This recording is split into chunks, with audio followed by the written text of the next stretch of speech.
Hello friends, Hindi pedagogy के कुछ important question हैं जिसे हम लोग आज पढ़ेंगे।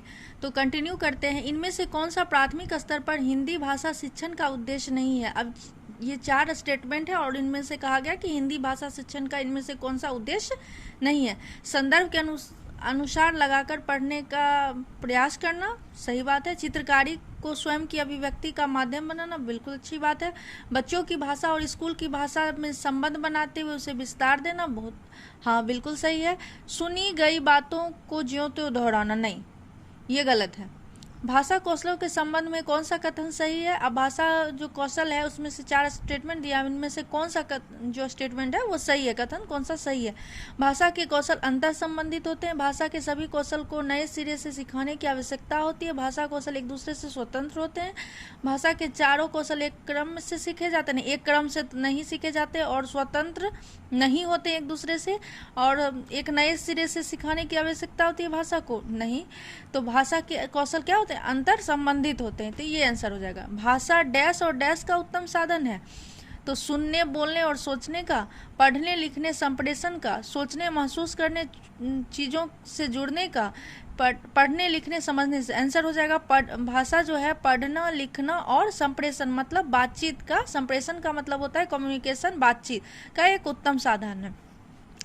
भाषा सीखने का व्यवहारवादी दृष्टिकोण डैश पर बल देता है, अनुकरण पर बल देता है। नासिरा पढ़ते समय अनेक बार अटकती है, उसे पढ़ने में कठिनाई होती है, यह समस्या डैश से संबंधित है। अब कोई नासिरा एक लड़की है, उसको पढ़ने में मतलब क्या होता है, वो कंटिन्यू नहीं पढ़ पाती, रुक रुक के, अटक अटक के पढ़ती है, तो उसको कौन सा बीमारी है? उसको डिस्लेक्सिया का प्रॉब्लम है। ठीक है, ये बहुत इंपॉर्टेंट क्वेश्चन है, ये आपको मिलेगा ही एग्जाम में।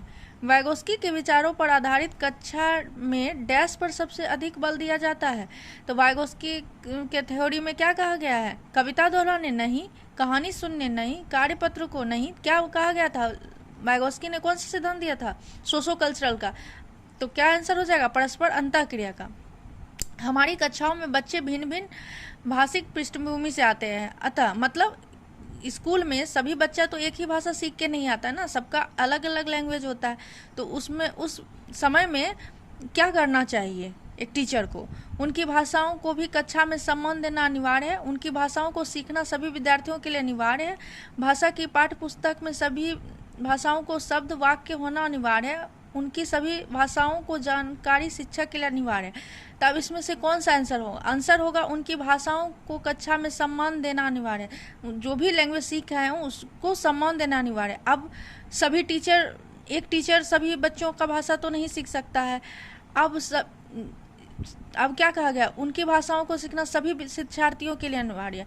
मतलब सभी बच्चे सब एक दूसरे का भाषा तो नहीं सीख सकते हैं। भाषा की पाठ्य पुस्तक में उनकी भाषाओं को शब्द वाक्य होना, अब जो जरूरी तो नहीं है जो हम लोग जो लैंग्वेज घर से सीख के आए हैं वही किताबी लैंग्वेज हो। तो आंसर हो जाएगा उनकी जो भी वो बच्चा कोई भी भाषा सीख के आता है तो उसको सम्मान देना चाहिए। तो ये सही आंसर है। इनमें से प्राथमिक स्तर पर भाषा आकलन का सर्वाधिक उच्च तरीका क्या है? किसी पाठ की 5 पंक्तियां पढ़वाना, नहीं। बच्चों को चित्र वर्णन और प्रश्न पूछने के अवसर देना, बच्चों से पत्र लिखवाना, बच्चों के प्रश्नों के उत्तर लिखवाना। अब कहा गया है प्राथमिक स्तर पर भाषा आकलन का सर्वाधिक उच्चतम मतलब बहुत अच्छा तरीका क्या है? अब किसी पाठ को 5 बार पढ़वा देंगे तो सही हो जाएगा? नहीं, उसे क्या कहेंगे? पत्र लिखो तो सही हो जाएगा? क्या कहेंगे? बच्चों से प्रश्न का उत्तर लिखवाएंगे? नहीं, उसको क्या कहेंगे? एक चित्र के माध्यम से, मनोरंजन के माध्यम से उसको प्रश्न पूछने का क्या करेंगे? अवसर देंगे, उसको मोटिवेट करेंगे, उसको प्रोत्साहित करेंगे। तो आंसर हो जाएगा बच्चों को चित्र वर्णन और प्रश्न पूछने के अवसर देना। Thank you.